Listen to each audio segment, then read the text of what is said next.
Olá, quinto ano, tudo bem? Bom, nós estamos agora já começando, meninos, a segunda apostila. E estamos no capítulo 4. E aí, como eu acredito que vocês já estão com a apostila 2 aí, e no capítulo 4, o que vai ser o capítulo 4? Religiões da antiguidade. Então, nós vamos ver várias religiões aqui. Então, vamos gravar alguns vídeos e vocês vão ver ali que tem várias religiões. E além de gravar o vídeo, eu preparei um slide, né? Até grandinho, mas com todas as informações ali. Apesar de ser grande, ele tem muitas imagens, não tem muito texto não. Depois eu vou enviar para vocês. Então vamos para a nossa aula sobre religiões da antiguidade, vamos lá? Bom, primeiro nós vamos começar com algumas definições. O que é politeísmo? Já falei para vocês em outras aulas, mas vamos reforçar aqui. O que é politeísmo? Então, politeísmo é a crença ou acreditar, né, crença religiosa que cultua ou que adora mais de um Deus, certo?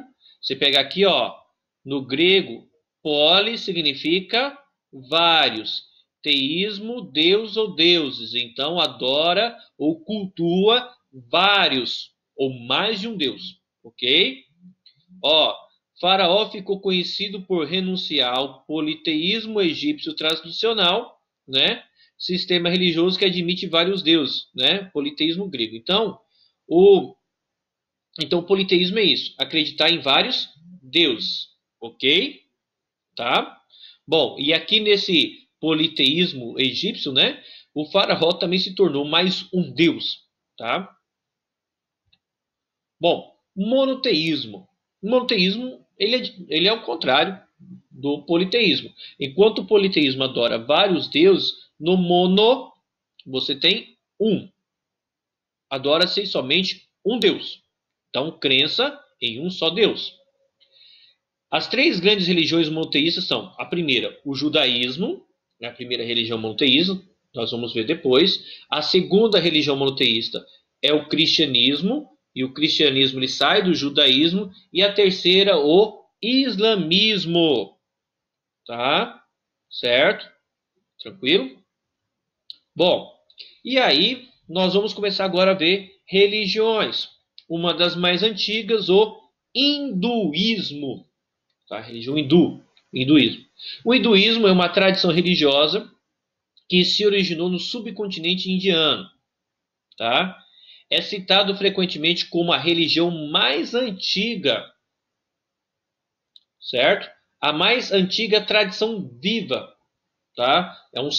Ou seja, o sistema religioso mais antigo que existe e que dura até hoje, um sistema, certo? É formado por diferentes tradições e composto por diversos tipos e não possui um fundador, por exemplo. Vamos lá, judaísmo, o considerado pai na fé do judaísmo, Abraão, fundador do islamismo. Você tem Maomé, entendeu? No caso, o hindu não tem isso, certo? Os hindus cultuam cerca de 300, é isso mesmo que vocês estão vendo aí, ó, 330 mil divindades diferentes. Então eu acredito que quem é hindu aí não consegue na vida conhecer todos os deuses, não. Eles são bem politeístas, tá, meninos? Bem politeístas. Vamos lá. Características ainda sobre o hinduísmo. Terceira maior religião do mundo, cerca de 1 bilhão de crentes, de fiéis, né, do hindu, porque, por exemplo, o hinduísmo é uma religião predominante na Índia, e a Índia tem mais de 1 bilhão de pessoas, tá? 96% dos crentes encontram-se no subcontinente indiano, ou seja, na Índia, tá? É considerada a religião mais antiga do mundo, não se conhece o fundador, e é a junção de vários povos e culturas, né? E é uma religião politeísta, como eu falei, bem politeísta, tá? Tranquilo? Bom, aqui, ó, essa aqui. Não se sabe a data de sua origem também. Acredita-se entre 2000 a 1500 anos antes de Cristo. O povo, né, ariano, né, destrói uma civilização que vivia entre o rio Ganges e o Hindu e estabelece a religião védica, né? Hindu é um termo de origem persa devido ao povo vizinho que vivia do outro lado do rio Indus, hindu, certo? Então, por isso o hinduísmo, a origem do nome, tá? Por causa desse nome que o povo persa dava para o povo vizinho que vivia do outro lado do rio Indus, ok? Bom, a ética hinduísta se baseia em 4 noções, ou em 4 princípios. Vamos ver? É preciso atingir a virtude, mesmo com a perca de bens materiais. Professor, o que é essa virtude aí que eu tenho que atingir, mesmo que eu perca bens materiais? Bom, a virtude é a prática da não violência. Uma pessoa pacífica, tranquilo, tá? Tem que sofrer pelos outros, tá? Os vícios conduzem ao destino demoníaco, que é a vida transmigrante, tá? Bom, para vocês terem uma ilustração assim, de que é uma vida que busca a virtude, a não violência, sofrer pelos outros, eu recomendo a vocês assistirem um filme sobre um herói da Índia, que foi o líder da independência da Índia, que o filme se chama Gandhi. E o filme conta a história do Mahatma Gandhi, né? E você vê que ele busca essas virtudes aí no filme, tá? É um filme bem extenso sobre a independência da Índia, mas vale a pena assistir. Ele era praticante da religião hinduísta, tá? Bom, ainda sobre o hindu. Tem que rezar ao nascer e ao pôr do sol. Então, quando amanhece e antes de escurecer. Leem-se textos sagrados, oferecem flores e fogo à divindade a que se está a prestar homenagem, né? As festas e os ritos estão com os crentes, né? Durante as várias fases de suas vidas. Por exemplo, quando que eles fazem festas? Quando recebem o nome, eles fazem festa na iniciação religiosa da pessoa, no casamento, enfim, festas e rituais religiosos estão presentes em toda a vida do praticante do hinduísmo. Beleza? Bom, agora nós vamos falar um pouquinho sobre o budismo, certo? Também outra religião lá da Ásia, outra religião oriental lá. Bom, como nasceu o budismo? O budismo nasceu cerca de 2.500 anos na Índia. O seu fundador, o Buda histórico, nasceu príncipe na família dos Shakya. Aos 29 anos, renunciou ao reino para procurar respostas aos problemas essenciais da humanidade.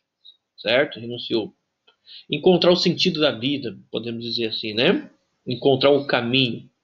Depois de 6 anos de estudo junto de alguns mestres e de meditação solitária na floresta, atingiu o que ele chamou de libertação ou iluminação. Buda não é um deus nem um profeta, certo? Buda não é Deus nem profeta. Buda é um estado que qualquer ser humano tem o potencial de alcançar. E o que é esse estado que ele pode alcançar? É esse estado aqui que Buda encontrou, de libertação e iluminação. Então, Buda é o estado que o ser humano pode alcançar, de libertação, principalmente das ansiedades, das coisas dessa vida, dos bens materiais e de iluminação, ok? Da alma, né? Qual é o objetivo do budismo, então? Bom, todos os seres humanos procuram a felicidade. Essa busca rege todos os nossos atos e é a finalidade essencial da nossa vida. O objetivo do budismo é permitir aos homens alcançar a serenidade e a paz mediante a transcendência do sofrimento, certo? A finalidade é o estado de Buda, que é o quê? Libertação e iluminação, né? Um estado de total liberdade e de calma, de paz, de serenidade, de tranquilidade, ok? Tá? O objetivo do budismo. Quais são os princípios de base do budismo, né? Bom, quais são os princípios de base do budismo? Um dos princípios essenciais do budismo é o princípio de não violência e o respeito a todas as formas de vida. Então, não violência e respeito a todas as formas de vida. O próprio Buda definiu o seu ensinamento nesses termos, né? Não cometer ações negativas, realizar ações, né, positivas e ter maestria sobre o espírito, né? O controle sobre o espírito, né? Conceitos como de karma, ou lei da causalidade dos nossos atos e do renascimento, ou de uma vida, ou de uma continuidade da consciência numa sucessão de vidas, também são princípios fundamentais da filosofia do budismo, né? Conceito de karma, né? Lei da casualidade dos atos, ou seja, tipo uma lei de semeadura, né? Ação e reação, ideias de renascimento, continuidade de vida, tudo isso é pregado no budismo também, certo? Qual é a porcentagem de pessoas que praticam o budismo no mundo? Aqui, ó, está em inglês aqui, ó. Tá vendo, ó?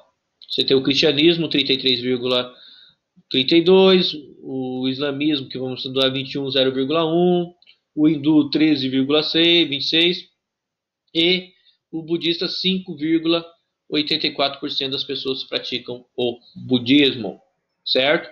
E rapidamente vamos ver o zoroatrismo. Tem que falar devagarzinho, senão a língua enrola. Zoroatrismo, que surgiu lá no Império Persa. Nós vimos isso no capítulo 2 da apostila 1.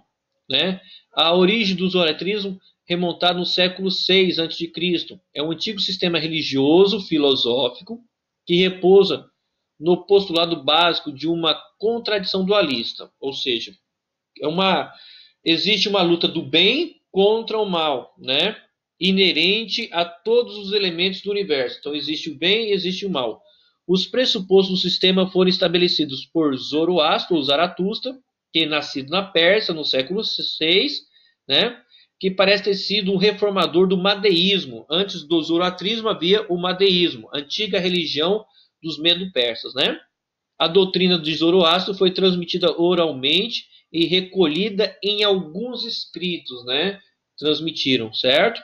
Doutrinas do zoroatrismo principais, tá? A existência de Deus e do diabo e a volta do paraíso à terra, né? Então, como se fossem dois elementos, dois deuses, né?